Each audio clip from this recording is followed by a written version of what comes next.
राजधानी लाइव के इस खास बुलेटिन में आपका स्वागत है और मैं हूं आपके साथ करिश्मा भारद्वाज और आप देख रहे हैं एएनबी न्यूज। बुलेटिन का आगाज करते हैं किसानों की ट्रैक्टर परेड के दौरान दिल्ली में असामाजिक तत्वों की अराजकता के बाद हरियाणा मंत्रिमंडल की मंगलवार यानी कि 26 जनवरी को देर रात ये बैठक हुई। बैठक में कैबिनेट ने लाल किले पर राष्ट्रीय ध्वज की जगह कोई दूसरा झंडा फहराए जाने की घटना की कड़ी निंदा की है। बैठक में प्रस्ताव पारित कर ये कहा गया है कि लोकतंत्र में मतभेदों को दूर करने के लिए प्राप्त गुंजाइश है, लेकिन कोई भारतीय यह किसी सूरत में स्वीकार नहीं कर सकता है कि लाल किले की प्राचीर पर राष्ट्रीय ध्वज के अलावा कोई दूसरा झंडा फहराया जा सके। कैबिनेट ने फैसला किया है कि हरियाणा में असामाजिक और अराजक तत्वों से सख्ती से निपटा जाएगा। और बता दें आपको ये भी कि गणतंत्र दिवस पर दिल्ली में किसान ट्रैक्टर मार्च का असर हरियाणा में भी पड़ता दिख रहा था और किसान मार्च दौरान दिल्ली के कई इलाकों में हुई हिंसक घटनाओं को देखते हुए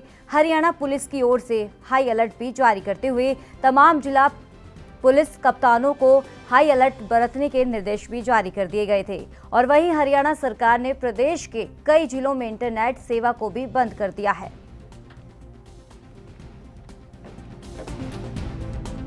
संतोष की बात यह है कि ऑल पार्टी मीट में भी कैबिनेट में भी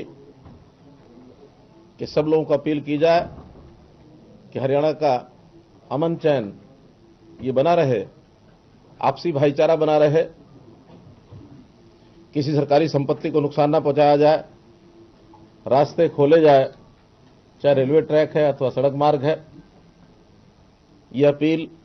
सरकार की ओर से भी की गई और आज ऑल पार्टी मीट में सभी पार्टियों के नेताओं ने कहा कि हम भी अपील करेंगे। संभवतः उन्होंने अपील की है। मुझे जानकारी ऐसी भी मिली है, बल्कि मेरी बात भी हुई है, श्री राजकुमार सैनी जो मेंबर पार्लियामेंट हरियाणा में भारतीय जनता पार्टी के ही मेंबर पार्लियामेंट हैं, उन्होंने भी कहा कि मैं भी अपनी ओर से अपील करता हूं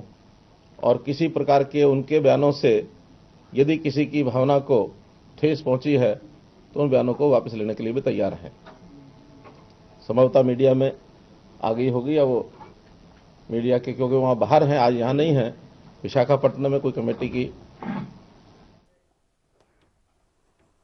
तो इस पर तमाम जानकारी देने के लिए हमारे साथ हमारे संवाददाता अभिषेक जुड़ गए हैं। अभिषेक, बड़ी खबर है, जिस तरीके से तस्वीरें देखने को मिली थी, एक हिंसक भरी तस्वीर थी जहां एक तरफ तो शांतिपूर्ण तरीके से ये प्रदर्शन किया जा रहा था, ट्रैक्टर रैली निकाली जा रही थी, लेकिन दूसरी तरफ एक ऐसी भी तस्वीर देखने को मिल रही थी जो काफी एक भयावह रूप देखने को मिल रहा था। लेकिन अगर दूसरी तरफ बात करें हरियाणा सरकार की, हरियाणा सरकार ने कैबिनेट मंत्री की बैठक की थी, लेकिन इसी के दौरान क्या कुछ अपडेट मिल रही है? कितनी अराजकता जिस तरीके से फैलाई जा रही थी कि किसानों के द्वारा, अब इसको लेकर कितना अलर्ट है हरियाणा सरकार? जी बिल्कुल, देखिए कि जैसा दिल्ली में 26 जनवरी के दिन हुआ, जिनको किसान नहीं कहा जा सकता, जो किसानों की ओर से जो बयान जारी हुआ कि भाई इनमें ये किसानों की ओर से नहीं किया गया, कुछ उपद्रवी थे इनके बीच में, उनकी ओर से इस तरह की घटना को अंजाम दिया गया। इन्हीं तमाम चीजों को देखते हुए हरियाणा जो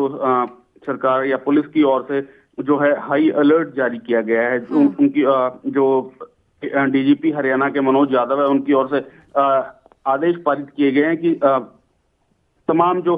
एसपीज हैं जिले के, उनको कहा गया है कि आप पूरे तरह से मुस्तैद रहें, किसी भी तरह की जो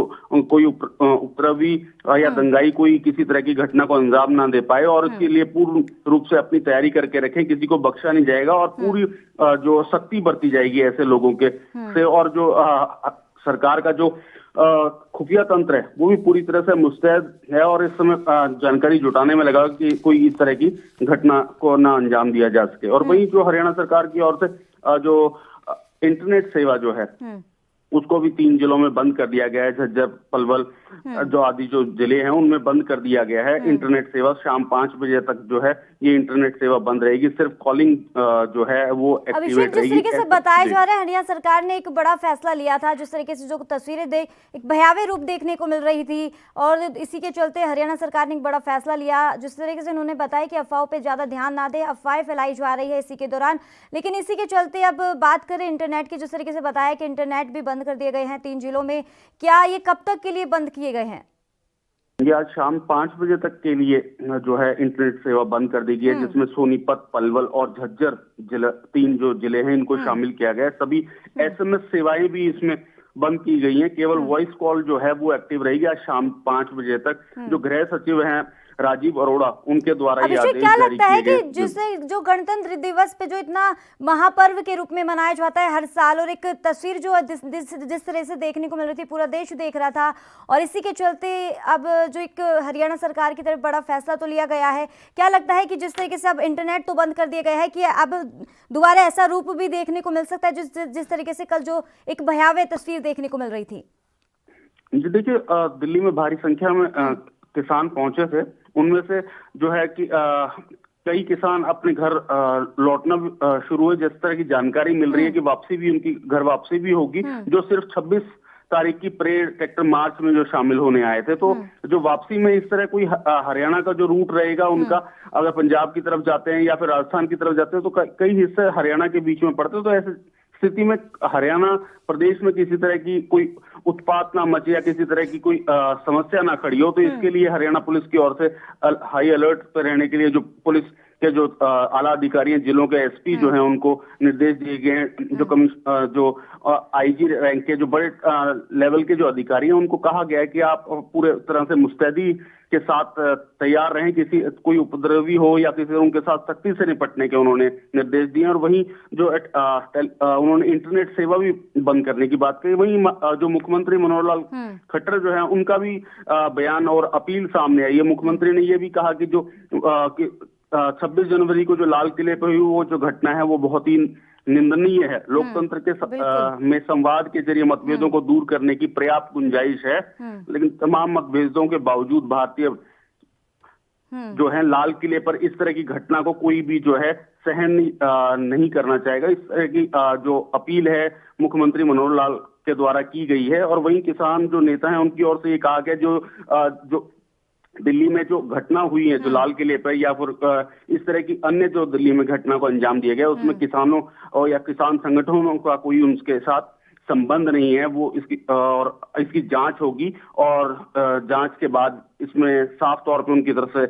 बताया जाएगा कि किनकी ओर से इस तरह की घटना को अंजाम दिया गया। तो अभिषेक, जिस तरीके से जो कल जो तस्वीर तो देखने को मिल रही थी, पूरा देश देख रहा था, और इसी के चलते खासी नाराजगी भी है हरियाणा सरकार में। लेकिन क्या लगता है कि जैसे कि कई जगह से ऐसी तस्वीर आ रही थी जहां पर लाल किले पर किसान अपना झंडा फैला रहे थे, लेकिन इसी के चलते देश का जो तिरंगा है उसको फेंक दिया गया था।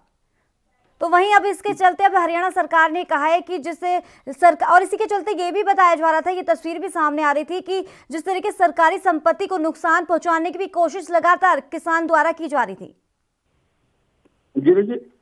इस घटना को प्रदेश के मुख्यमंत्री मनोहर लाल ने निंदनीय बताया कि इस तरह की घटना नहीं होनी चाहिए। तो किसानों ने भी इससे अपना जो किनारा करते हुए कहा, जो संगठन है उन्होंने भी किनारा करते हुए कहा कि हमारी ओर से इस तरह की जो घटना को कोई अंजाम नहीं दिया गया। और वहीं जो एक सोशल मीडिया पे वीडियो भी जारी हो रहे हैं कई तरह के, जिसमें जिसके ऊपर आरोप लग रहा है कि ये उन्होंने ये जो राष्ट्रीय ध्वज है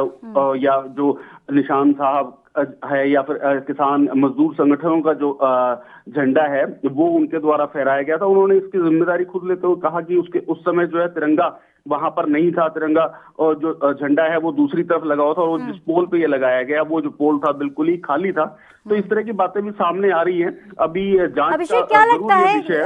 लगता है ट्रैक्टर मार्च को बदनाम करने की लगातार ये साजिश की जा रही थी? जिस तरीके से गणतंत्र दिवस का, क्या ऐसा लगता था जिस तरीके से कल जो तस्वीरें देखने को मिली थी, और हर कोई किसान, अगर जिस तरह के किसानों की बात करें, जहां एक तरफ तो शांतिपूर्ण तरीके से ये ट्रैक्टर रैली निकाली जा रही थी, लेकिन दूसरी तस्वीर कई जगह से ऐसी भी आ रही थी जो बैरिकेड को भी तोड़े गए थे, कई बसों को भी नुकसान पहुंचाया जा रहा था। लेकिन ऐसी तमाम जगह हैं, और इस पे सवाल जो है वो एक जायज है पूछना, और लगातार एक खासा भी नाराजगी भी देखने को मिल रही है पूरे देश में। जो बिल्कुल देखिए, ये किसान संगठन, किसानों की ओर से ये कहा जा रहा है कि जो ट्रैक्टर मार्च को जो है कुछ लोगों द्वारा बदनाम करने की कोशिश थी है, क्योंकि जो जो तय रूट था उससे भी भ्रमित किया गया किसानों को, उस पे बैरिकेड लगा के तो उनको भ्रमित किया गया, उनकी जो दिशा थी उससे भटकाया गया। इस तरह की भी जो है बातें सामने आ रही हैं किसानों द्वारा और संगठन द्वारा कहा जा रहा है। लेकिन उनकी ओर से ये भी कहा जा रहा है कि इसकी जांच उनके द्वारा की जाएगी और उसके बाद और उन्होंने ये भी कहा कि किसानों का जो आंदोलन है वो जारी रहेगा और इसकी जरूर जांच की जाएगी कि इस तरह की जो घटना हुई है वो आखिर किस तरह और किसकी इन्वॉल्वमेंट इसमें रही। तो इस तरह की भी जो है उनके द्वारा से कहा जा रहा है। जी। तो अभिषेक, एक तरफ तो किसान नेता अगर राकेश टिकैत की बात करें तो एक तरफ तो उन्होंने साफ तौर पे कह दिया था कि इसमें हमारा कोई दोष नहीं है, इसमें जो राजनीति पार्टी है उनका ये हाथ है, इसमें किसान का कोई भी हाथ नहीं है। जिस तरीके से जो लगातार ये उग्र आंदोलन किया जा रहा था और हर जगह ऐसी ऐसी तस्वीरें देखने को मिल रही थी। जी बिल्कुल, देखिए अब जो आरोप प्रत्यारोप का जो है दौर जो शुरू हो गया, किसानों की ओर से भी इस तरह के आरोप लगाए जा रहे हैं कि इसमें सरकार की इन्वॉल्वमेंट या अन्य लोगों की इन्वॉल्वमेंट है। और इधर जो राजनीतिक पार्टी है, कहीं सरकार की ओर से जो भी ये कहा जा रहा है कि इसमें जो किसान जो संगठन है उनके जो नेता थे उनके हाथ में कमान नहीं रही, ये जो कमान है ऐसे लोगों के हाथ में चली गई है जिन्होंने जो कि इस तरह की मानसिकता रखते हैं कि दंगे आदि जो में ज्यादा विश्वास रखते हैं। इस तरह के जो लोग हैं उनके हाथ में इस समय कमान चली गई है। तो अब आरोप और प्रत्यारोप का जो है दौर जारी है, लेकिन इसमें ये जरूर जांच का विषय है कि इसमें जांच की जाए आखिर कि इसमें दोषी कौन है, कि किसान है कि अन्य जो इस तरह की सोच रखने वाले दंगा भड़काने वाले जो लोग हैं वो उनके हाथों में कहीं ये कमान चली गई। ये जांच का जरूरी विषय। तो बिल्कुल अभिषेक, जिस तरीके से बताया जा रहा है सामाजिक तत्वों से आखिरकार हरियाणा सरकार कैसे निपटेगी ये देखना लाजमी होगा। तो इसी के चलते रुख करते हैं अगली खबर का। तो देश भर में मंगलवार यानी कि 26 जनवरी को 72वां गणतंत्र दिवस मनाया गया। तो वहीं कृषि कानून के खिलाफ पिछले 2 महीने से आंदोलन कर रहे किसान दिल्ली में ट्रैक्टर रैली निकाली और इस दौरान कई जगहों पर पुलिस और किसानों के बीच भिड़ंत हुई और सिंगू, टिकरी और गाजीपुर बॉर्डर पर किसान पुलिस की बैरिकेडिंग तोड़कर दिल्ली की सीमा पर दाखिल भी हुए और इसके साथ ही ITO पर काफी बवाल भी मचा। इस दौरान पुलिस की ओर से आंसू गैस के गोले छोड़े गए और किसानों के पथराव के बाद कई पुलिसकर्मी घायल भी हो गए। तो वहीं एक ट्रैक्टर पलटने से ट्रैक्टर चालक किसान की मौत भी हो गई, जबकि कई घायल भी बताए जा रहे हैं। पुलिस को चकमा देते हुए किसान लाल किले तक भी पहुंच गए।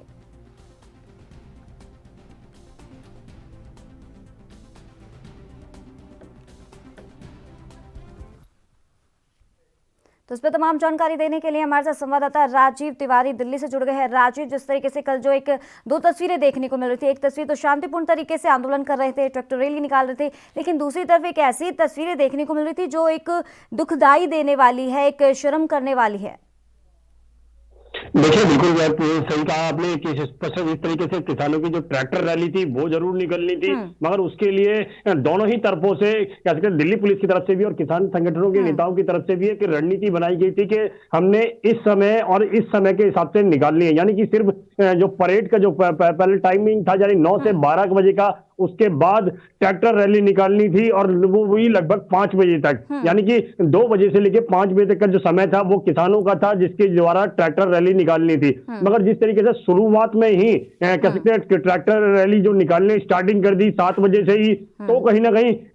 ये कह सकते हैं कि जो किसान थे उनकी जो रणनीति वहां फेल हुई, क्योंकि सबसे पहले ट्रैक्टर रैली निकालने की जो परमिशन थी वो किसानों की नहीं थी बल्कि सरकार की थी, क्योंकि जिस तरीके से सरकार ने अपनी परेड निकालनी थी उसके बाद ट्रैक्टर रैली निकालनी थी। मगर ट्रैक्टर रैली के अंदर जो 2 गुट बने, यानी कि एक गुट वो था जो सुबह 7 बजे से ही स्टार्ट हो चुका था और दिल्ली की सीमाओं पर आके रुक गया था और उसके बाद में वो जबरन अंदर घुसने की कोशिश कर रहा था। दूसरा गुट वो था जो जिन्होंने कहा था कि हम शांतिपूर्ण ट्रैक्टर रैली निकालेंगे और लगभग पूरे देश को एक संदेश देंगे और संविधान का जो पालन करना है वो भी करेंगे। मगर जिस तरीके से शुरुआत में ही ट्रैक्टर रैली निकालने की प्रक्रिया अब स्टार्ट की गई है, यहाँ तक कि 7 बजे जबरन ट्रैक्टर रैली निकालने की कोशिश करी, यहाँ तक दिल्ली पुलिस ने खुद कहा था कि आप लोग जो गाइडलाइन बनाई गई है उसके हिसाब से चलेंगे तो आपको भी अच्छा लगेगा और सबको मैनेज करने में भी दिक्कत नहीं आएगी। मगर जिस तरीके से लगातार किसान जो मान नहीं रहे थे और जबरन बैरिकेडर तोड़ने की कोशिश कर रहे थे, उनको समझाने की बहुत कोशिश की गई थी, मगर कहीं ना कहीं जो लापरवाही देखने को मिली। दिल्ली पुलिस जरूर क्योंकि कम थी उस समय, क्योंकि सारा का सबका ध्यान परेड की तरफ था और किसानों की तरफ जो टाइमिंग था वो 2 बजे से था। मगर जिस तरीके से किसानों ने एकदम अचानक से एकदम बैरिकेडर तोड़ने शुरू करे हैं और उसके बाद जो दिल्ली की सीमाओं पर, लाल किले पर यानी कि ITO पर जो जमघट बनाया है, उन्होंने खुद पुलिस कर्मियों ने कई बार उनसे पूछने की कोशिश करी कि आप जा कहाँ रहे हैं, अंदर क्यों आ रहे हैं, यहाँ पर आपको आने की परमिशन नहीं है। मगर जो ट्रैक्टर चालक थे उन्होंने उनकी बात मानी ही नहीं, यहाँ जहां जिसका मन करा वहां वो ट्रैक्टर लेके चलता बना। जी तो राजीव, जिस तरीके से अब हालांकि जो 5 दौर की बैठक हुई थी पुलिस प्रशासन के साथ किसानों की, लेकिन इसके बाद भी कई शर्तों के हिसाब से ये ट्रैक्टर रैली की इजाजत दी गई थी। लेकिन क्या लगता है कि गणतंत्र दिवस का जिस तरीके से जो कल तस्वीर देखने को मिली थी, हालांकि साफ तौर पर बोल दिया था, अपील भी की गई थी कि शांतिपूर्ण तरीके से किसानों की तरफ से कि ये ट्रैक्टर रैली निकाली जाएगी, तो जिस तरीके से जो तस्वीरें देखने को मिली तो ऐसा नहीं लगता था ये पहले से ही हिंसक फैलाने के सतर्क में थे? देखिए, बिल्कुल बता दें, जिस तरीके से बात करें किसानों की ट्रैक्टर रैली की, बिल्कुल ट्रैक्टर रैली जरूर निकालनी थी। यहाँ तक कि दिल्ली पुलिस ने 5 दौर की बैठकों के बाद में इसका फैसला लिया था कि आपको परमिशन दी जाती है, क्योंकि जिस तरीके से ट्रैक्टर रैली के लिए सुप्रीम कोर्ट का भी दरवाजा खटखटाया था और सुप्रीम कोर्ट ने भी स्पष्ट कर दिया कि दिल्ली पुलिस को वो ऑर्डर नहीं दे सकते हैं, दिल्ली पुलिस और आप दोनों ही मिलकर बैठ के बातचीत कीजिए। मगर जिस तरीके से दिल्ली पुलिस ने जो परमिशन दी थी तो कहीं ना कहीं किसानों को चाहिए था जो उनकी जो कमांड थी, यानी कि जितने भी उनके संगठनों के नेता थे उनको चाहिए था पहले वो आगे रहते, बाकी ट्रैक्टरों को वो पीछे रखते। मगर यहाँ पर उल्टा ही देखने को मिला कि जिस तरीके से ट्रैक्टर रैली आगे थी और जो संगठन के जो नेता थे वो बिल्कुल पीछे थे, तो कहीं ना कहीं दिक्कत जरूर है, क्योंकि जब कमान ही संभालने वाला कोई नहीं होगा तो फिर आगे तो दिक्कत होनी है। जिस तरीके से ट्रैक्टर रैली की जो शुरुआत की गई सुबह 7 बजे से नहीं थी बल्कि वो 2 बजे से थी, तो उनको आगे जाने की परमिशन किसने दी? दूसरा सवाल ये खड़ा होता है कि इनको जाना कहां था, इनको खुद को नहीं पता था। कोई लाल किले जा रहा है, कोई ITO जा रहा है, कोई नांगलोई जा रहा है, कोई कहीं जा रहा है, कोई इंडिया गेट की तरफ जा रहा है, इनको खुद को रणनीति नहीं पता थी। यानी कि जो रणनीति बनाई गई थी किसानों की तरफ से उस रणनीति में कहीं ना कहीं फेरबदल हुआ है, या फिर कहे किसानों ने जो 2 गुट बनाए अपने, वो कहीं ना कहीं एक गुट जो है वो कहीं ना कहीं इस तरीके की उल्लंघन करता हुआ दिखा। मगर जिस तरीके से कल जो बैठक हुई, बैठक के बाद कहीं ना कहीं रणनीति बनाई गई कि दिल्ली पुलिस ने डील क्यों करेगी, तो दिल्ली पुलिस की तरफ कमिश्नर थे उन्होंने भी जवाब दिया कि हमको जो सुबह की जो टाइमिंग दी थी वो परेड को संभालना था, यानी कि जो सरकार की परेड थी उसको संभालना था, उसके बाद जो 2 बजे के टाइमिंग था वो किसानों का था। तो कहीं ना कहीं मैनेज करने के लिए तो समय लगा और समय के द्वारा ही जो टाइमिंग का जो एडजस्टिंग थी वो नहीं हो पाई थी। पुलिस प्रशासन पे निशाना तो खड़े हो ही रहे हैं, लेकिन जिस तरीके से बताया जा रहा था, अपील की गई थी कि इसमें जो ट्रैक्टर रैली निकाली जाएगी उसमें 5000 किसान होंगे और 5000 ट्रैक्टर होंगे, लेकिन इसके बावजूद भी इतनी तादाद में ट्रैक्टर देखने को मिले, इतने तादाद में किसान शामिल हुए, लेकिन जिस तरीके से ये भी साथ में शर्तें रखी थी कि ड्राइवर के साथ उसमें 3 लोग भी शामिल हो सकते हैं, लेकिन उसके बावजूद भी भर भर के ऐसे ट्रैक्टर में किसान पहुंच रहे थे। देखिए, बिल्कुल सही कहा आपने कि जिस तरीके से दिल्ली पुलिस ने और किसान संगठनों के नेताओं ने भी कहा था कि हम सहमत हैं, एक ट्रैक्टर पे सिर्फ 3 लोग होंगे, एक ड्राइवर होगा और 2 के साथ वाले लोग होंगे और उनकी भी रजिस्ट्रेशन की जाएगी, कौन से ट्रैक्टर पे कौन बंदा व्यक्ति बैठा हुआ है, लेकिन राजीव, इससे तो सब कुछ उलट ही देखने को मिला। तस्वीरें जो सोचने को मजबूर करने वाली है, इससे सब कुछ हटके नजर आई कल की जो तस्वीरें थी। देखिए, बिल्कुल जिस तरीके से किसी भी मीडिया कर्मी का भी ध्यान नहीं था उस तरफ और ना ही पुलिस कर्मियों का था, कि सबका पहला ध्यान था परेड की तरफ, उसके बाद में ही सारे मीडिया कर्मी उधर आने थे कि जिस तरीके से रास्तों पर उनकी जो ट्रैक्टर रैली थी उनको कवरिंग करना था। मगर जो पहले ही जानकारी मिल गई कि ट्रैक्टर रैली स्टार्ट कर दी गई है और अचानक से निकलना शुरू कर दिया, तो कहीं ना कहीं जो किसानों की जो रणनीति थी वहां पर फेरबदल दिखी और वहीं पर एक उल्लंघन भी करने को मिला। जिस तरीके से कहा गया था कि ट्रैक्टर के साथ ट्रॉली नहीं होगी, यहाँ पर ट्रैक्टर के साथ ट्रॉली भी थी और ट्रैक्टर और ट्रॉली के अंदर लगभग भर भर के लोग बैठे हुए थे और कहीं ना कहीं जहां जिसका मन कर रहा था वो जा रहे थे। मगर जो ट्रैक्टर की बात करें, लगभग 5,000 कह सकते हैं ट्रैक्टरों की परमिशन थी और 5,000 लोगों की ही परमिशन थी। मगर लगभग जो ट्रैक्टर की तादाद देखने को मिली हमें, वो लगभग 3 लाख के करीब थी और कहीं ना कहीं जहां जिसका मन था, जिस रूट पे जाना था, वो उस रूट पे ट्रैक्टर घुमाता नजर आया। यहां तक कि अपने मर्जी से ट्रैक्टर चला रहे थे, यहां तक कि कोई रणनीति नजर नहीं आ रही थी। मगर दिल्ली पुलिस के जवानों ने बहुत कोशिश करने की कोशिश करी थी, यहां तक कि जिसकी वजह से उन्हें आंसू गैस के गोले भी छोड़ने पड़े कि ताकि जो भीड़ है वो कंट्रोल में आ सके। मगर उल्टा भीड़ ने ही पुलिस के ऊपर पथराव शुरू कर दिया और कहीं ना कहीं डंडे भी, जो उनके पास जो झंडे थे, उनके झंडे निकाल निकाल कर उनकी पुलिस वालों की पिटाई भी करी। यहां तक कि मीडिया कर्मियों की भी कई बार पिटाई करने को मिली और यहां तक कि मीडिया कर्मी से भी झड़प हुई है। ये भी बताया जा रहा है कि किसान की मौत भी हो चुकी है। क्या इसके साथ भी कितने किसान और पुलिस के साथ जो लगातार ये मारपीट भी की खबरें भी सामने आई थी, क्या पुलिस भी कितने यहाँ पर घायल बताए जा रहे हैं? देखिए बिल्कुल दादा, जिस तरीके से कल शाम तक की घटना जो थी, जो वो कहीं ना कहीं चौंकाने वाली थी, क्योंकि लगभग कह सकते हैं 22 से 23 पुलिसकर्मी जो थे वो घायल हो चुके थे और कहीं ना कहीं चोटें जरूर आई थी। और यहां तक कि जो किसान की मौत की जो बात की जा रही है कि उसको गोली मार के, यानी कि पुलिस वालों ने गोली मारी है, मगर पुलिस वालों ने कोई फायरिंग नहीं की थी। क्योंकि अगर पुलिस वाले फायरिंग करते तो फिर सिर्फ एक फायरिंग नहीं करते हैं, बल्कि में उनको पूरा ऑर्डर मिलता है, तो वो लगातार कई फायरिंग करते हैं। वो भी किसी इंसान के ऊपर नहीं करते, पहले हवा में फायरिंग की जाती है, उसके बाद में वो जमीन पर फायरिंग करते हैं। मगर यहाँ पर कुछ और देखने को मिला, क्योंकि सूत्रों के हिसाब से यही जानकारी मिल पाती है कि पुलिस ने गोली चलाई, मगर पुलिस ने गोली नहीं चलाई थी। वो सिर्फ ट्रैक्टर जो कह सकते व्यक्ति चला रहा था, उसका ट्रैक्टर पलटने से, क्योंकि स्पीड इतनी ज्यादा थी उसकी, वो कंट्रोल नहीं कर पाया और ट्रैक्टर पलट गया। पलटने की वजह से वो उसके नीचे आया और उसकी वजह से उसकी मौत हुई थी। मगर जिस तरीके से किसानों की तरफ से कहा जा रहा है कि दिल्ली पुलिस ने उनके ऊपर हमला किया, मगर दिल्ली पुलिस ने ऐसा कोई हमला नहीं किया था। क्योंकि अगर दिल्ली पुलिस को हमला करना होता तो कहीं ना कहीं बड़ी संख्या के अंदर पुलिस होती और किसानों के ऊपर हावी होती। मगर यहाँ पर तो उल्टा ही देखने को मिला था, क्योंकि किसानों की जो तादाद थी वो बहुत ज्यादा थी और पुलिसकर्मी गिनती के थे, इसलिए वो कंट्रोल नहीं कर पाए थे। और कहीं ना कहीं दिल्ली की सीमाओं पर आने के बाद में उन्होंने जो उधंग मचाया, लाल किले पर जो देखने को मिला, यहाँ तक कि जो एक कह सकते हैं जो झंडे की जगह थी और उसको साथ में एक खंबा लगा हुआ था, उसके ऊपर चढ़कर उन्होंने अपना केसरी झंडा भी लहरा दिया। तो कहीं ना कहीं ये जरूर है कि हर तरीके से इनको रणनीति क्या थी वो समझ में नहीं आई। हाँ, इतना जरूर जानकारी मिल पाई थी कि इनको लाल किले जाना और किस रास्ते से जाना है वो भी इनका तय नहीं था। मगर दिल्ली पुलिस ने अब कहीं ना कहीं कड़ी कार्रवाई करेंगे। यहाँ तक कि जो रात भर किसान जो ITO तक रुके हुए थे उनको भी बाहर भेजने की कोशिश की जा रही थी। मगर जिस तरीके से गृह मंत्रालय की जो मीटिंग थी, मीटिंग के अंदर डिसाइड किया गया कि इनको बाहर भेजा जाएगा और इनके ऊपर कड़ी कार्रवाई की जाएगी। CRPF की 10 टीमें लगाई गई हैं, स्पेशल फोर्स की भी 15 टीमें लगाई गई हैं। लगातार कोशिश की जाएगी इनको पहले दिल्ली से बाहर भेजा जाए, उसके बाद में जो बातचीत का प्रक्रिया होगी वो देखनी होगी। मगर अभी तक जो सार्वजनिक जनों के कैसे बसों का या फिर सार्वजनिक जनों का जो कैसे तोड़फोड़ की है उसका जुर्माना भी शायद इन्हीं से वसूला जाएगा और कहीं ना कहीं FIR भी दर्ज होगी। अब देखना होगा कि जो FIR दर्ज हुई है, कुछ अभी FIR दर्ज हुई है और कुछ की अभी जांच की जाएगी कि किस तरीके से की जाएगी। मगर ये सारी प्रक्रिया अब जांच का विषय है और जांच के अंदर ही तय करना होगा कि किस तरीके से दिल्ली पुलिस की लापरवाही थी या किसानों की लापरवाही थी, या जो किसान संगठनों के नेताओं ने कहा है कि हम 2 बजे ही चलेंगे, मगर जो रूट तोड़ा गया है वो किसान नहीं है, वो कोई और है। ये राजनीतिक पार्टियों के तरफ इशारा किया जा रहा है, तो जरूर इसके अंदर राजनीतिक पार्टी जरूर है। जी, जिस तरीके से जो तस्वीरें देखने को मिली थी भयावह तरीके से, और एक सवाल खड़ा जरूर कर रही है, लेकिन इसी के चलते अगर बात करें यातायात की तो इसको लेकर काफी जाम भी की स्थिति भी पैदा हुई थी। और जो तस्वीरें हम कल देख रहे थे, लगातार कवरेज कर रहे थे ANP न्यूज पर, तो इसके चलते अब क्या लगता है कि अभी भी यातायात सामान्य हो चुके हैं या अभी भी बंद है?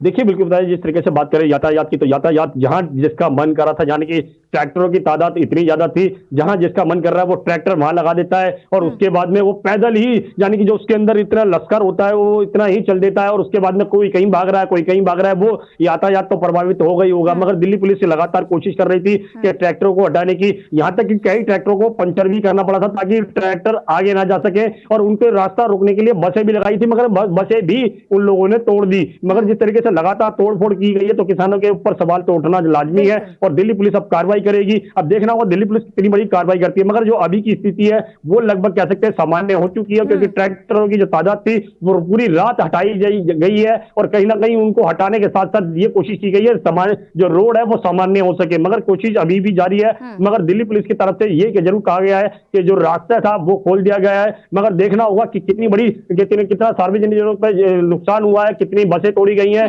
इनका सबका हिसाब बनाया जाएगा, सबके एफआईआर होगी जो दोषी थे इनके ऊपर। मगर देखना ये जो होगा कि जिस तरीके से किसान कह रहे हैं कि ये किसान नहीं थे, ये राजनीति पार्टियों के लोग थे, तो देखना भी ये भी होगा कि इसमें वाकई में राजनीति पार्टी का इशारा था या फिर किसान ही थे। जो कहा जा रहा था कि किसान का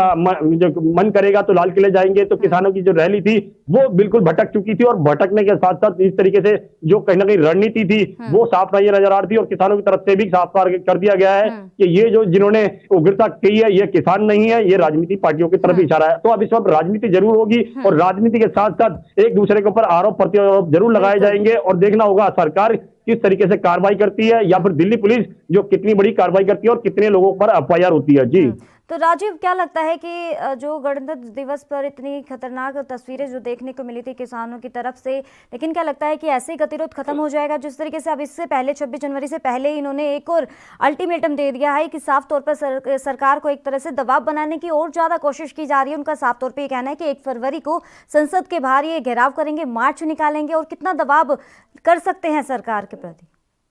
देखिए बिल्कुल बताया, जिस तरीके से किसानों ने 26 जनवरी से पहले ठीक एक दिन पहले ये अनाउंसमेंट जो करी थी, यानी कि ये चौंकाने वाली थी क्योंकि ये किसी को भी अंदाजा नहीं था इस अनाउंसमेंट के बारे में कि संसद भवन तक बजट सत्र जो पेश किया जाएगा 1 फरवरी को उसका पैदल मार्च घेराव करेंगे। तो कहीं ना कहीं सरकार शायद इसी बात से हिल चुकी थी और शायद कहीं ना कहीं आशंका जरूर थी कि किसान जो है उग्रता कर सकते हैं, मगर अब कह सकते हैं जो 1 फरवरी का इनका पैदल मार्च होगा उसको परमिशन बिल्कुल शायद नहीं दी जाएगी और यही जानकारी मिल भी रही है कि उनको परमिशन नहीं दी जाएगी क्योंकि जिस तरीके से इन्होंने तोड़फोड़ की है अंदर आकर दिल्ली में और यहां तक कि जो रोड इनको बताए भी नहीं गए थे, जिन रोडों पर आना नहीं था इनको, ये वहां तक आ गए, तो कहीं ना कहीं गड़बड़ी जरूर हुई है। मगर देखना है कि दिल्ली पुलिस अब कितनी कार्रवाई करती है और यहां तक कि कल जो इनको रोकने के लिए यहां तक कि मेट्रो जो सेवाएं थी वो भी बंद कर दी गई थी, यानी कुछ मेट्रो स्टेशन जरूर बंद होते हैं 26 जनवरी की परेड के मद्देनजर रखते हुए, मगर जिस तरीके से लगातार जहां जहां किसान जा रहे थे वहां के सारे रूट मेट्रो के सेवाओं के वो बंद कर दिए गए थे, यहां तक कि इंटरनेट जो सेवाएं थी वो भी बंद कर दी गई थी,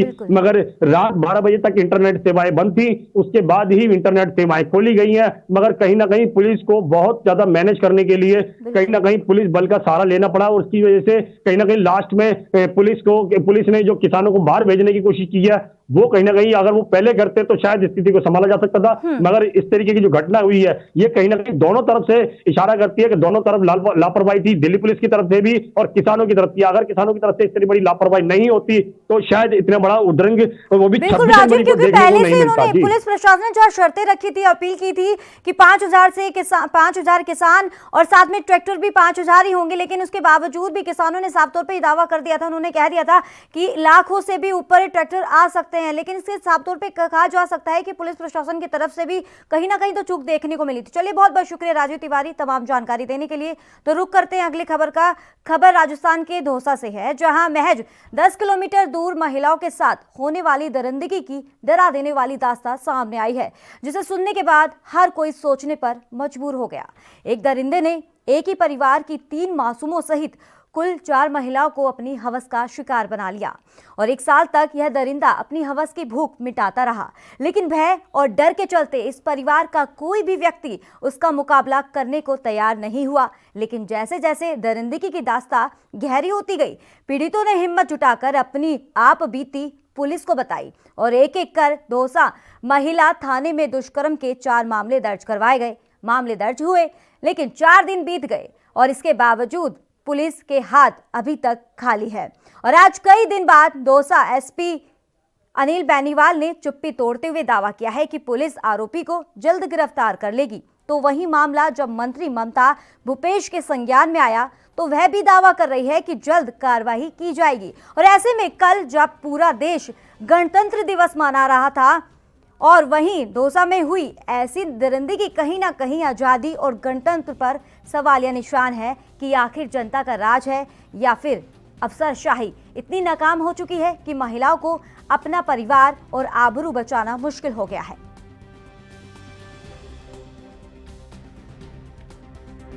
प्रोसेस उसके अंदर जो हमारे COSST हैं वो इसमें जांच कर रहे हैं। उनमें महिलाओं का अपना मेडिकल हो चुका है, 164 के बयान हो चुके हैं, 3 का 1 का बयान कल होने, उसकी डेट कल की मिली है और टीम इसके अंदर एक स्पेशल टीम गठित कर दी गई है और जल्दी जो मुलजिम उसकी गिरफ्तारी की जाएगी। कहीं ना कहीं बड़ा एक हेवन ये अपराध है सर, उसके लिए नहीं, अपराध बिल्कुल गंभीर है, इसमें कोई शक नहीं है। और जैसे ही वो महिलाएं आके हमारे से मिली है, सेम डे हमने FIR दर्ज की है और अलग अलग डेट्स पे FIR दर्ज हुई है। चारों महिलाएं एक साथ नहीं आई थी और सेम डे FIR दर्ज करके उसके ऊपर अग्रिम कार्रवाई की जा रही है और एक स्पेशल टीम बना दी गई है और उसी की मॉनिटरिंग में हम लोग लगे हुए हैं। देखिए, जो अपराधी होते हैं ना, उनकी कोई जाति होती, ना कोई बिरादरी होती, ना कोई पार्टी होती है और हमारी सरकार 0 टॉलरेंस पावर पे काम कर रही है। हम लोग बहुत जल्दी उनको अपराधियों को पकड़ेंगे और पहले भी जिस तरह की अपराध हुए हैं प्रदेश के अंदर, सरकार ने बहुत संज्ञान जल्दी लिया है। फास्ट ट्रैकों के माध्यम से जांचें कराई गई हैं। आज किस तरह से भारतीय जनता पार्टी के राज के जो सरकार है वहाँ पे, चाहे यूपी हो चाहे कहीं हो, आप लोगों के सामने कैसा नंगा नाच किया जा रहा है वो। तो इस पर तमाम जानकारी देने के लिए हमारे संवाददाता भवानी सिंह जुड़ गए हैं। भवानी, एक दर्दनाक खबर सामने आई है, एक तस्वीर सामने आई है जहां 4 महिलाओं के साथ लगातार एक व्यक्ति दुष्कर्म करता रहा, लेकिन इसके बावजूद वो डरते रहे कि अगर शिकायत की तो उनके साथ ही और कार्रवाई की जा सकती है। इसको लेकर क्या कुछ अपडेट मिल रही है? बिल्कुल, मैं आपको बताना चाहूंगा कि 3 बच्चों के साथ और 4 महिलाओं के साथ दुष्कर्म किया है और कहीं जाकर इन्होंने महिला थाने में रिपोर्ट दी और अभी पुलिस ने इस पूरे मामले को लेकर आरोपी विष्णु गुज्जर को अभी तक गिरफ्तार नहीं किया गया है। और वहीं महिला एवं बाल विकास मंत्री ममता भूपेश जब मीडिया के सामने बयान दिया, तब जाके अपने एसपी अनिल बेनीवाल ने कहीं जाकर उसको गिरफ्तार करने के आदेश दिए, लेकिन अभी तक आरोपी सलाखों के पीछे नहीं गया है। अभी पुलिस चुप्पी साधे बैठी हुई है। जी, तो भवानी सिंह, जिस तरीके से बताया जा रहा था कि काफी समय से ऐसे दुष्कर्म की खबरें सामने आ रही थी, अब इसके बावजूद भी कहीं ना कहीं सवालिया निशान तो खड़े होते हैं प्रशासन की तरफ से भी, पुलिस प्रशासन की तरफ से और एक तरफ सरकार की तरफ से भी। बिल्कुल, मैं आपको बताना चाहूंगा कि ऐसे कई मामले हैं दौसा में और सबसे ज्यादा दुष्कर्म हो रहा है दौसा में, ऐसा ही ये मामला आया है। लेकिन जब आरोपी की नामजद रिपोर्ट देने के बाद में भी पुलिस प्रशासन आरोपी को नहीं पकड़ रही है, इसके पीछे किसका राज है? क्यों कोई पॉलिटिक्स दबाव है एसपी पर? एसपी क्यों नहीं उसको गिरफ्तार करने के आदेश दे रहा है? आज कम से कम 1 महीना हो गया आरोपी के खिलाफ में मामला दर्ज किए हुए, लेकिन एसपी ने अभी तक आरोपी को गिरफ्तार नहीं किया है, ना कोई आदेश निकाले है। तो भवानी सिंह, अगर पीड़ितों से, जिससे दुष्कर्म की जो खबरें सामने आ रही है और पीड़ितों महिला से आपने अगर बातचीत की है तो उनका क्या कुछ कहना है इस मामले पर? बिल्कुल, मगर जब पीड़ित से हमने बात की तो अपने पीड़ित ने बताया कि वो नामचीन आदमी है, दबंग आदमी है, इसलिए हम डर रहे थे और हम पुलिस के पास में गए तो पुलिस ने हमें उल्टा धमकाया और कहा कि तुम किसके ऊपर आरोप लगा रहे हो, तुम पीछे देखो तुम्हारा क्या होगा, इस तरह से हमको धमकाया गया। फिर ऐसे ऐसे करके 4 और मामले आए, जब जाके महिलाओं की रिपोर्ट पुलिस ने दर्ज की महिला थाने में और उल्टा पुलिस ने भी धमकाया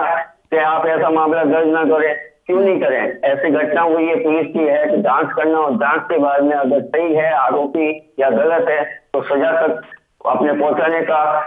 जो भी है निर्णय वो पुलिस करती है। लेकिन पुलिस जब पीड़ित जाती है तो पीड़ित को एफआईआर दर्ज करने के लिए भी मना किया जा रहा है। जी, तो भवानी सिंह, क्या लगता है कि अब लगातार जिस तरीके से बताया जा रहा है कि लगातार दुष्कर्म की खबरें सामने आ रही थी, 4 महिलाएं लगातार इस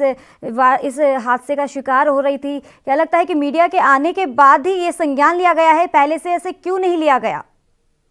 बिल्कुल, ये बात सही है। जब मीडिया के सामने ये बात आई तब जाके एसपी ने चुप्पी साधी है। मतलब अब बोलने लगे हैं मीडिया के सामने कि हम आरोपी को जल्दी गिरफ्तार करेंगे। क्यों नहीं किया अभी तक? 1 महीना हो गया, आरोपी खुलेआम घूम रहा है, उल्टा पीड़ित तो वो धमकियां दे रहा है। और पुलिस का ये मतलब जो कानून व्यवस्था अगर बनाई रखनी है तो एसपी को तुरंत आदेश कर विष्णु गुज्जर को गिरफ्तार करना चाहिए था। और जब जाके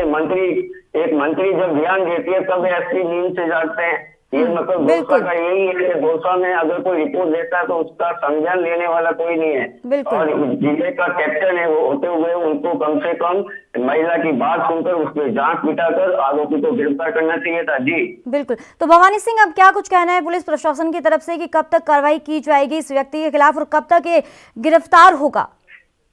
लेकिन जब ये मीडिया में आई बात तो एसपी ने सिर्फ मात्र ये कहा था कि हम आरोपी को जल्दी ही गिरफ्तार करेंगे और इसके लिए उसको जो भी सजा मिलेगी हम तो पहले तो जांच करेंगे, जांच के बाद में पता चलेगा कि वास्तव में दुष्कर्म हुआ है या नहीं हुआ है। लेकिन एक कहीं ना कहीं मैं आपको बताना चाहूंगा, जब ये मामला दर्ज हुआ तो अपने महिला थाने में पीड़ित का वो करवाया गया था, जांच करवाई गई थी, मेडिकल करवाया गया था, जिसमें जाकर मामला दर्ज हुआ। आरोपी खुलेआम घूम रहा है दोषा में। और वहीं जब मीडिया में बात आती है तब जाके एसपी बोलते हैं कि हम आरोपी को गिरफ्तार करेंगे। जब 1 महीना हो बिल्कुल गया, भवानी सिंह, जिस तरीके से बताया जा रहा है कि पिछले 1 महीने से ऐसे ये महिलाएं शिकार हो रही थी इस दरिंदगी का, लेकिन उसके बावजूद भी पुलिस प्रशासन इस तरफ कोई अलर्ट नहीं थी। और जब मीडिया में बात आई और तब एक्शन लेने के लिए आगे आई, आश्वासन भी दिया जा रहा है। लेकिन यही बात है ना कि अगर पहले से ऐसे एक्शन लिया जाए तो महिलाएं शिकार ना हो ऐसे दरिंदगी का। चलिए, बहुत बहुत शुक्रिया भवानी सिंह तमाम जानकारी के लिए। और इस बीच वक्त हो चला एक छोटे से ब्रेक का।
ब्रेक के बाद आपका एक बार फिर से स्वागत है। चलिए रुक करते हैं अगली खबर का। देश भर में जहां 26 जनवरी यानी कि गणतंत्र दिवस की गूंज रही और इसी कड़ी में भोपाल में चाक चौबंद व्यवस्था के बीच गणतंत्र दिवस को बड़ी ही धूमधाम के साथ मनाया गया। जहां यातायात माह के रूप में 32वां सड़क सुरक्षा माह मनाया गया तो जन जागरूकता अभियान के तहत भारत टॉकीज, आनंद नगर, अल्पना तिराहा और कंट्रोल तिराहा रेत घाट पर जागरूकता अभियान के तहत यातायात नियमों से संबंधित पंपलेट और स्टिकर बांटे गए और नुक्कड़ नाटक का मंचन के माध्यम से जनता को यातायात नियमों के प्रति जागरूक किया गया। तो वहीं पुलिस कंट्रोल रूम में आयोजित गणतंत्र दिवस कार्यक्रम को धूमधाम के साथ ध्वजारोहण किया और इस मौके पर जाकर वाहन चालकों को यातायात नियमों के संबंध में जागरूक किया गया।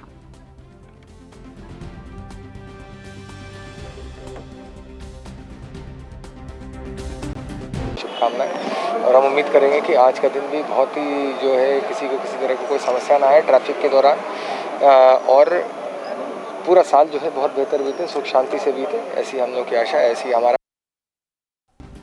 तो लगातार एमपी के भोपाल से खबर आपको दिखा रहे हैं जहां एक तरफ तो देश भर में 26 जनवरी यानी कि गणतंत्र दिवस की गूंज थी, तो इसी कड़ी में भोपाल की अगर बात करें तो भोपाल में चाक चौबंद व्यवस्था के बीच गणतंत्र दिवस की बड़ी धूमधाम के साथ ये मनाया गया था और जहां यातायात माह के रूप में 32वां सड़क सुरक्षा माह मनाया गया। तो जन जागरूकता अभियान के तहत भारत टॉकीज, आनंद नगर, अल्पना तिराहा, कंट्रोल तिराहा और रेत घाट पर जागरूकता अभियान के तहत यातायात नियमों से संबंधित पंपलेट और स्टिकर बांटे गए और नुक्कड़ नाटक का मंचन के माध्यम से जनता को यातायात के नियमों के प्रति जागरूक किया गया। और वहीं पुलिस कंट्रोल रूम में आयोजित गणतंत्र दिवस कार्यक्रम को धूमधाम के साथ ध्वजारोहण किया गया और इस मौके पर जाकर वाहन चालकों को यातायात नियमों के संबंध में जागरूक किया गया।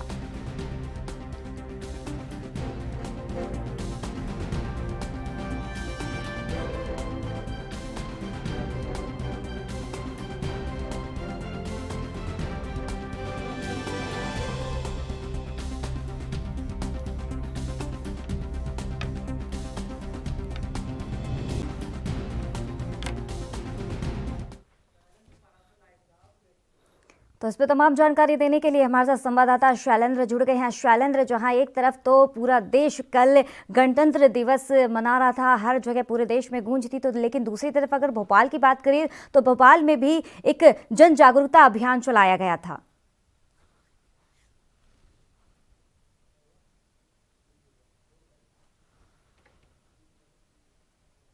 शैलेंद्र, आवाज मिल पा रही है आपको? लगता है संपर्क नहीं मिल पा रहा है, तो दोबारा संपर्क साधने की कोशिश करेंगे। इसी के चलते आपको बता दें, जहां कल यानी कि 26 जनवरी को पूरा देश गणतंत्र दिवस मना रहा था, एक गूंज थी पूरे देश में, तो लेकिन दूसरी तरफ अगर भोपाल की बात करें तो उसमें चाक चौबंद व्यवस्था के बीच गणतंत्र दिवस को बड़ी ही धूमधाम के साथ मनाया गया। और जहां यातायात माह के रूप में 32वां सड़क सुरक्षा माह मनाया गया, तो वहीं जन जागरूकता अभियान के तहत भारत टॉकीज आनंद नगर और साथ ही रेत घाट पर जागरूकता अभियान के तहत यातायात नियमों के संबंधित पंपलेट और स्टिकर बांटे गए। तो इस पर तमाम जानकारी देने के लिए हमारे साथ संवाददाता एक बार फिर से शैलेंद्र जुड़ गए हैं। शैलेंद्र, जिस तरह से कल गणतंत्र दिवस की धूम थी, पूरा देश मना रहा था, हर जगह इसकी गूंज थी, लेकिन अगर बात करें भोपाल की तो भोपाल में यातायात नियमों को लेकर जागरूक भी किया जा रहा था पुलिस प्रशासन द्वारा। जी बिल्कुल करिश्मा, लगातार जहां तक राजधानी के पर्यटन स्थलों पर बच्चे और तमाम यहाँ पर लोग राजधानी वासी घूम रहे थे, तो वंदे मातरम और जय हिंद के नारे लगाते नजर आए। तो वहीं पर यातायात नियमों के पालन के लिए भी तो और सुरक्षा की दृष्टि से 4000 से ऊपर सुरक्षा कर्मियों ने चाक चौबंद सुरक्षा व्यवस्था रखी और एक सौहार्द का माहौल राजधानी में देखा गया और जगह जगह ध्वजारोहण भी हुए अपने क्षेत्र में। तो इन तमाम चीजों को देखा तो राजधानी में जिस तरह यातायात नियमों को लेकर जागरूकता के तहत सब लोगों ने यहाँ पर नियमों को पालन और समझने की कोशिश भी की। तो शैलेंद्र, जिस तरीके से बताया जा रहा है पुलिस प्रशासन द्वारा एक बड़ा एक्शन लिया जा रहा था और एक अच्छी बात है जिस तरीके से यातायात नियमों को लगातार जनता के बीच में रख रहे थे, जनता को जागरूक कर रहे थे, और इसी के साथ ये भी बताया जा रहा है कि जागरूक करने के लिए एक अनोखा भी तरीका अपनाया, जहां पंपलेट बांटे गए और स्टिकर भी बांटे गए। बिल्कुल, चूंकि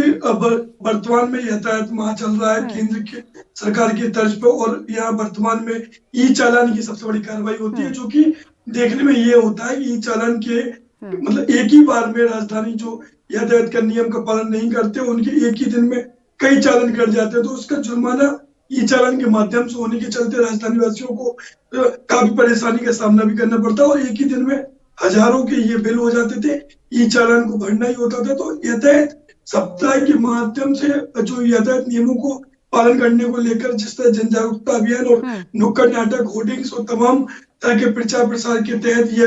यातायात माह मनाया जा रहा है, तो उसमें सबसे बड़ी चीज होती है राजधानियों की ई चालान से बचने की। चूंकि अभी हम देखें तो 1400 करोड़ के अवैध तरीके से ई चालान कट चुके हैं, और लेकिन यहाँ पर जो लाभ है उसी तौर पर छोटी छोटी समस्या होती है, जिस तरह कहीं मतलब नहीं जेब्रा लाइन क्रॉस करना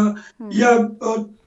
तेज स्पीड करना, कहाँ कितना कंट्रोल करना, कितनी, इन तमाम चीजों को जागरूकता के तहत ये समझाइश निश्चित ही राजधानी वासियों और प्रदेश से आने वाले वाहनों के लिए बहुत ही कारगर सिद्ध होगी, क्योंकि उनके अवैध रूप से कटने वाली ई चालान से उन्हें राहत मिलेगी। तो शैलेंद्र, क्या लगता है कि यातायात नियमों के दौरान जो जागरूक तो कर रहे थे जनता को, क्या किसी वाहन के भी चालान काटे गए थे इसी दौरान? देखिए, यातायात माह के लिए सौहार्दपूर्ण और गुलाब देकर और पंपलेट बांटकर नियमों के पालन करने को लेकर जागरूकता किया जाता है, लेकिन ई चालान से बचने के लिए ये हिदायत वाहन चालकों को दी जा रही थी और लगातार उनको समझा दी जाती। चालान का भी वर्तमान में कोई भी ऐसा मामला नहीं है, उनकी सोच यातायात पुलिस की बचने के लिए उनको नाना प्रकार की यतन जो नियम है वह कानून बताना था। और ये बहुत बड़ा एक आने वाले समय में ई चालान के अवैध रूप से चालान को लेकर तमाम विपक्ष की पार्टी दल द्वारा ये मुद्दे भी उठाए जा रहे थे, और यहाँ पर जो इन मुद्दों के तहत अवैध रूप से चालान कटे करोड़ों रुपए के उसमें जिस तरह से भुगतान हो रहे थे, तो वो भी कहीं ना कहीं एक सवालिया निशान खड़ा होता है। और इसी के तहत यातायात माह में ज्यादातर तौर पे हिदायत दी जाती है और चालान से बचने को लेकर यातायात नियमों को पालन किया जाए। क्योंकि अभी वर्तमान में ड्राइविंग लाइसेंस बनना भी बहुत टफ हो गया, पहले टेस्ट के थ्रू निकलेगा, फिर उसके बाद पास होगा तो तमाम चीजों को लेके काफी यहाँ पर यातायात पुलिस सख्त नजर आई और सब जायज के साथ साथ लोगों को प्यार से ही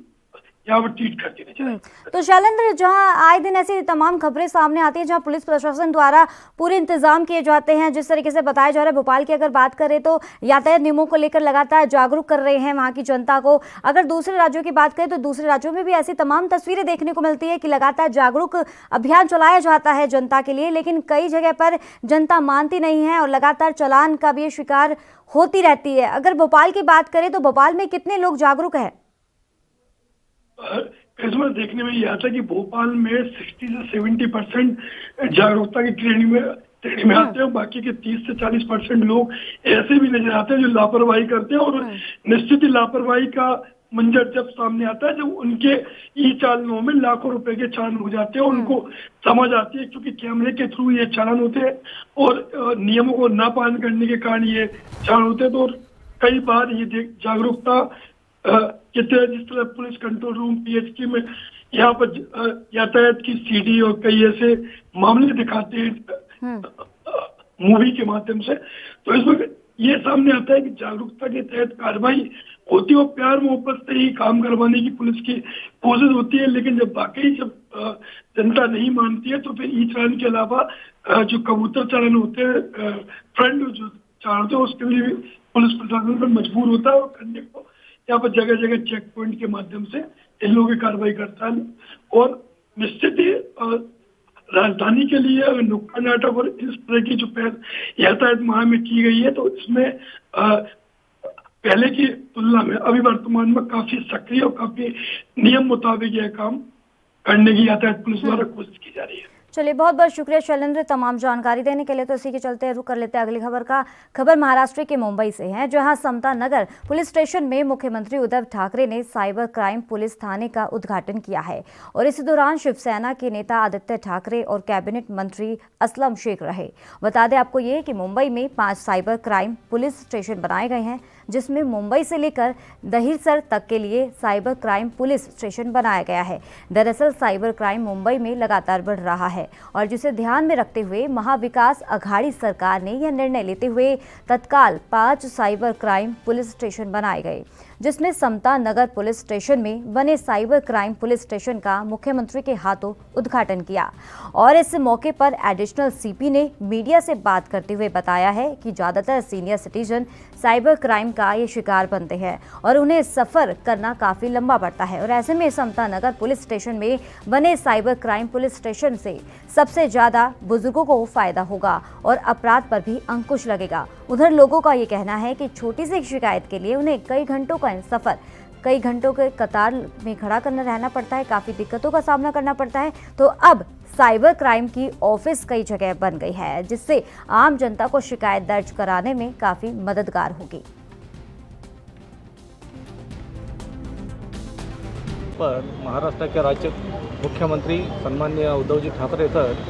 उन्होंने मुंबई सिटी में जो 5 रीजन है वो 5 रीजन में 5 पुलिस स्टेशन का उद्घाटन किया है। उसमें का ये नॉर्थ रीजन का साइबर पुलिस स्टेशन है, ये समता नगर पुलिस स्टेशन के कंपाउंड में है। तो जानबूझ के हमने ये यहाँ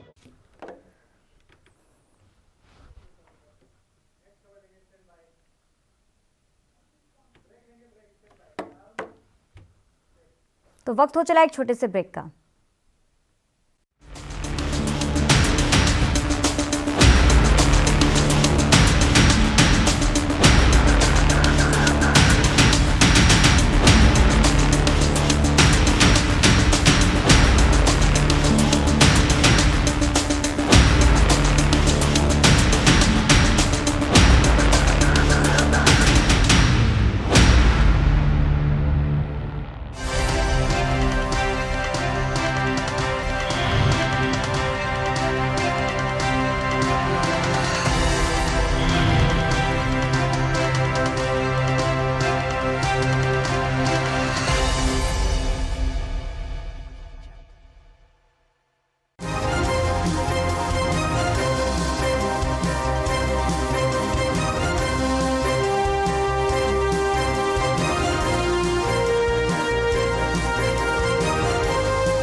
खबर चाहे सियासत की हो या सरकार की,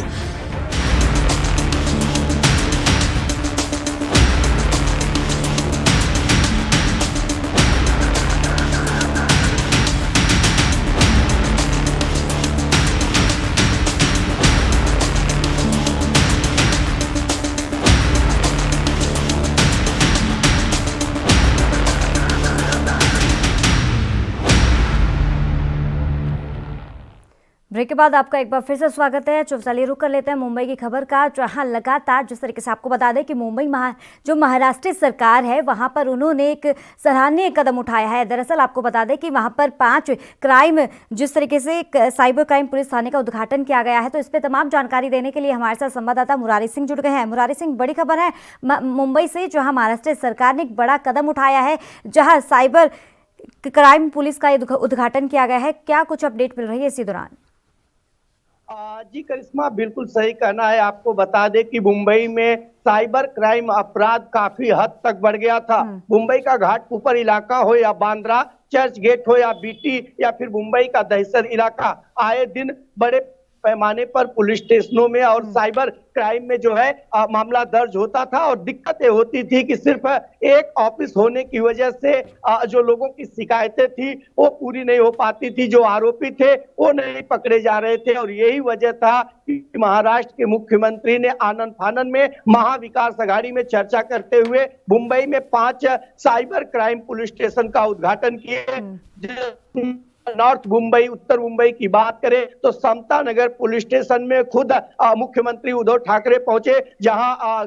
गृह मंत्री भी थे और तमाम अपने पुलिस अधिकारियों के साथ उन्होंने उस चौकी का उद्घाटन किया है। आपको बताएं कि इसमें सबसे ज्यादा इस चौकी जो बनाई गई है साइबर पुलिस स्टेशन, इसका सबसे ज्यादा फायदा उन बुजुर्गों को मिलेगा, क्योंकि ऑनलाइन ठगी का शिकार या फिर एटीएम में या बैंकों में फ्रॉड सीनियर सिटीजन के साथ ज्यादा होता है और वो लंबा सफर बांद्रा, अंधेरी या फिर बीटी पहुंचकर अपनी शिकायत नहीं दर्ज कर पाते हैं। और यही वजह है कि पुलिस ने मुंबई में 5 साइबर क्राइम पुलिस स्टेशन का उद्घाटन मुख्यमंत्री के हाथों कराया है, ताकि साइबर क्राइम के ऊपर रोक लगाई जा सके। जी करिश्मा। तो मुरारी सिंह, अब महाराष्ट्र सरकार के एक सराहनीय कदम उठाया गया है महाराष्ट्र सरकार की तरफ से, तो इसको लेकर लोगों में कितना उत्साह है, लोगों का क्या कुछ कहना है? करिश्मा, अगर उत्तर मुंबई की बात करें, समता नगर में जहां पर साइबर क्राइम पुलिस चौकी का उद्घाटन हुआ है, वहां के लोगों का कहना है कि एक बड़ी राहत हमें मिली है, क्योंकि कई घंटे सफर करना पड़ता था और घंटों कतार में खड़ा रह करके जो शिकायत थी वो देते थे, और जब वहां जाना आना पड़ता था तो काफी दिक्कत होती थी। और ऐसे में समता नगर के अंदर क्राइम साइबर पुलिस चौकी बनाई गई है। इससे हम लोगों को आसानी होगी और जो लोग इस तरीके का फ्रॉड करते हैं या जो लोग फ्रॉड का शिकार होते हैं उन पर अंकुश लगेगा और बहुत जल्द ही उनकी समस्याओं का समाधान मिलेगा। अगर महिलाओं की बात करें तो उनका भी यही प्रतिक्रिया थी, उनका भी ये कहना था कि घर परिवार में रहते हुए 8 घंटे 6 घंटे बाहर निकालकर अपनी शिकायत दर्ज कराने में काफी वक्त जाता था, और ऐसे में हर इलाके में अब साइबर क्राइम पुलिस चौकी बनी है। अगर उनके साथ किसी भी प्रकार का साइबर से रिलेटेड कुछ होता है तो उसकी शिकायत वो पुलिस में कर सकती है, जा सकती है, और ये महाराष्ट्र सरकार की सराहना भी की जा रही है। जी चलिए, बहुत बहुत शुक्रिया मुरारी सिंह तमाम जानकारी देने के लिए। तो रुख करते हैं अगली खबर का। खबर छत्तीसगढ़ के दंतेवाड़ा से है, जहां 3 इनामी नक्सली सहित 24 माओवादी संगठन के सक्रिय सदस्यों ने सरेंडर कर दिया है। बताया जा रहा है कि कई वारदातों में रहे नक्सली प्रमुख रूप से DKMS अध्यक्ष आयुतु और मुचाकी बामन डेंगा शामिल है। और इसी के चलते आपको ये भी बता दें कि DKMS अध्यक्ष पर भी पुलिस की तरफ से 1 लाख का इनाम घोषित था। और वहीं नक्सलियों में 1 लाख की इनामी महिला कमली ने भी सरेंडर कर दिया है। यानी कि इस अभियान के तहत अभी तक 272 नक्सली सरेंडर कर चुके हैं, जिसका असर दंतेवाड़ा जिले में देखने को मिल रहा है।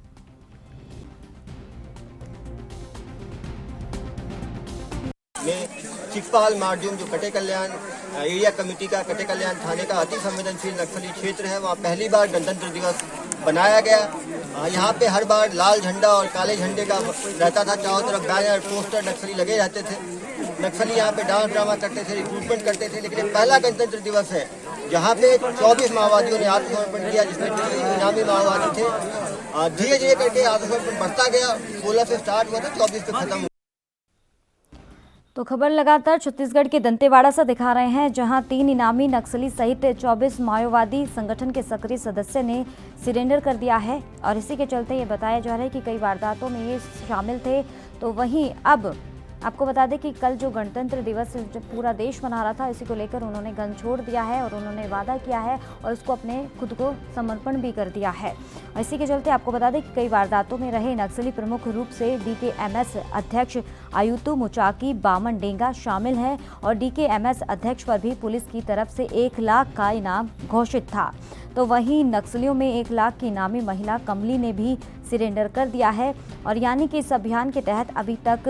272 नक्सली सरेंडर कर चुके हैं और जिसका असर लगातार दंतेवाड़ा जिले में देखने को मिल रहा है। तो लोन वराटू अभियान लगातार शुरू है और इसी के चलते 272 नक्सलियों ने आत्मसमर्पण कर दिया है। और लगातार इस तरफ से भी एक सराहनीय की जा रही है नक्सलियों की तरफ से। और आपको बता दें कि 3 इनामी नक्सली सहित 24 माओवादी संगठन के सक्रिय सदस्यों ने सरेंडर कर दिया है। एक सराहनीय कदम उठाया है नक्सलियों ने, जिनमें से अब बताया जा रहा है जिनने अब खुद को सरेंडर किया है, वहाँ पर 272 नक्सली है जिसने सरेंडर कर दिया है।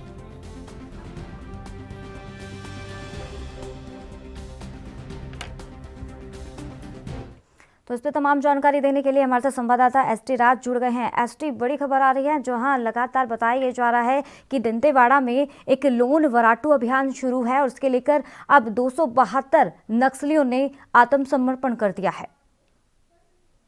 जी करिश्मा जी, मैं आपको बताना चाहूंगा जैसे कि बस्तर में लोन वराटू अभियान जो चलाया जा रहा है, लोन वराटू अभियान के तहत लगभग अभी तक 270 लोगों नक्सलियों ने आत्मसमर्पण कर दिया है। आत्मसमर्पण करने के बाद कल ऐसा हुआ कि जब 26 जनवरी के दिन में जब दंतेवाड़ा के कटेकल्याण घोर नक्सल क्षेत्र है, जहाँ पे पहुनार और चिकपाल ऐसा क्षेत्र है जहाँ पे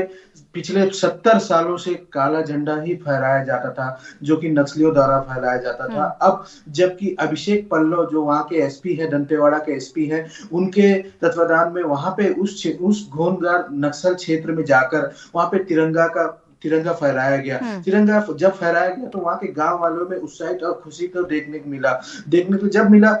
कि जब यह नक्सल पीड़ित क्षेत्र में जब अभिषेक पल्लव जी खुद गए और जाके वहां पे जब झंडा तिरंगा का फहराने का तैयारी किया जा रहा था, तो तब कोई ग्रामीण वहां पे उपस्थित नहीं थे। अचानक वहां पे 2 बच्चे अचानक वहां पे दिखते हैं और 2 बच्चों को जब वहां पे SP बुलाकर उनको झंडा सौंपा जाता है, तो वो बच्चे जब झंडा लेकर जब गांव में घूमते हैं, तो वैसे धीरे धीरे करके पूरे नक्सली पूरे गांव के ग्रामीण जब वहां पे आए और आके वहां पे जब कार्यक्रम में शामिल हुए, और इसी बीच में वहां पे 24 नक्सलियों ने भी उस क्षेत्र में आत्मसमर्पण कर लोन वराटू अभियान के तहत वापस आकर इस रणनीति में पुलिस विभाग का सहयोग जताए हैं। जी चलिए, बहुत बहुत शुक्रिया ST राज तमाम जानकारी देने के लिए। तो इस राजधानी लाइव के इस खास बुलेटिन में फिलहाल इतना ही। दीजिए इजाजत, नमस्कार।